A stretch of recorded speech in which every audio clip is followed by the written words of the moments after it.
Jadi dari Al-Fatihah sampai dengan An-Nas, dia bukan bacaan biasa. Semua di dalamnya ada petunjuk kehidupan kita, dari mulai bahkan dalam kandungan sampai kita wafat kepada Allah Subhanahu wa taala. Kalau diikuti petunjuk ini, langsung turun jaminan dari Allah, hidup kita pasti akan tenang dan nyaman. Saya bacakan cepat ya, tapi nggak usah ditulis. Nanti kalau teman-teman agak terlambat mengikutinya, Anda buka kembali rekamannya, Anda boleh runtutkan kembali. Saya baca cepat saja, dan ini insya Allah Anda hanya akan temukan dalam Al-Quran. Nanti saya berikan rahasia di akhir sebelum kita akhiri. Yuk, satu, Anda silahkan bandingkan dengan buku manapun, referensi manapun, Anda hanya akan temukan dalam Al-Quran. Dari sejak sebelum lahir, bagi perempuan yang tengah mengandung, langsung Allah berikan tuntunan bagaimana agar kandungan itu berjalan dengan sehat, nyaman, dan mudah ke persalinan. Quran surah ke-7 ayat 189. Perkembangannya bisa diamati dan dicek kemudian, ya, baik ke dokter atau yang lain. Nanti perkembangannya disebutkan di Quran surah ke-22 ayat ke-5. Dirinci lagi di Quran surah ke-23 ayat 11, dari 9 sampai dengan 13. Kemudian mulai terlahir, dari lahiran diberi petunjuk oleh Allah. Nih, berikan ASI maksimal 2 tahun. Kalau ingin berhenti sebelum 2 tahun boleh, begini caranya. Quran surah kedua ayat 233. Dari sampai usia 2 tahun menjelang balik, kata Allah berikan 4 pendidikan dini. Ini turunannya disebutkan 1, 2, 3, 4. Jika Anda ajarkan ini, maka anak ini akan tumbuh. 1, dekat dengan Allah. 2, dijamin taat pada orang tuanya. 3, dia akan baik dengan lingkungannya. Dan 4, dia akan bertahan dalam kebaikan sampai dia dewasa. Quran surah ke-31 ayat 13 sampai dengan 19.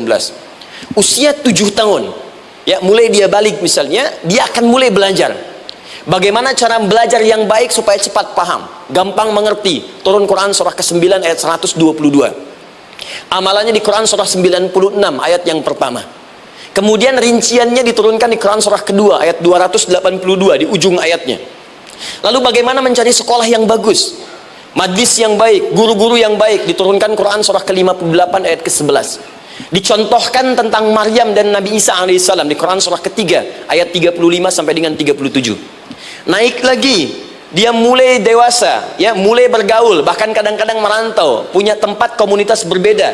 Bagaimana supaya dia bergaul tidak terpengaruhi lingkungan yang tidak baik. Maaf ya, kadang-kadang ibu yang sudah mengandung, melahirkan, ayah mencari nafkah, tiba-tiba anak pergi bahkan ke kampus, ke sekolah, dapat teman yang gak bagus, pulang-pulang mengecewakan Anda. Bagaimana menemukan tempat-tempat yang baik untuk bisa menjaga perilaku anak ini? Ditemukan nanti di Quran surah ke-49 ayat ke-13-nya. Dirinci perkembangannya di Quran surah ke-12 Yusuf ayat 2 sampai dengan ayat 29-nya. Sampai ketika dia akan mulai kemudian menikah, kata Allah pilih pasangan yang baik dengan ta'aruf, berikan mahar yang sempurna. Quran surah ke-4 ayat ke-4. Kemudian dia mulai menikah, kata Allah sebelum menikah pelajari dulu fikih nikah. Banyak orang yang menikah tapi karena tidak belajar tentang persoalan rumah tangga, apa yang akan terjadi di rumah tangganya. Detil Pak, Bu.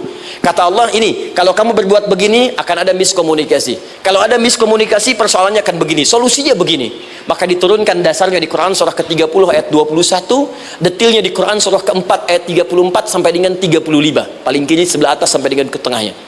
Anda berlanjut, diterangkan oleh Allah, hei, tugas suami saat mulai pertama kali menikah, maka tugas yang pertama siapkan untuk mencari nafkah.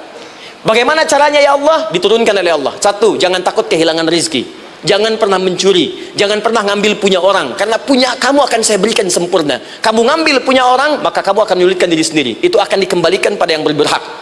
Ya, turun Quran surah ke-51 ayat 22.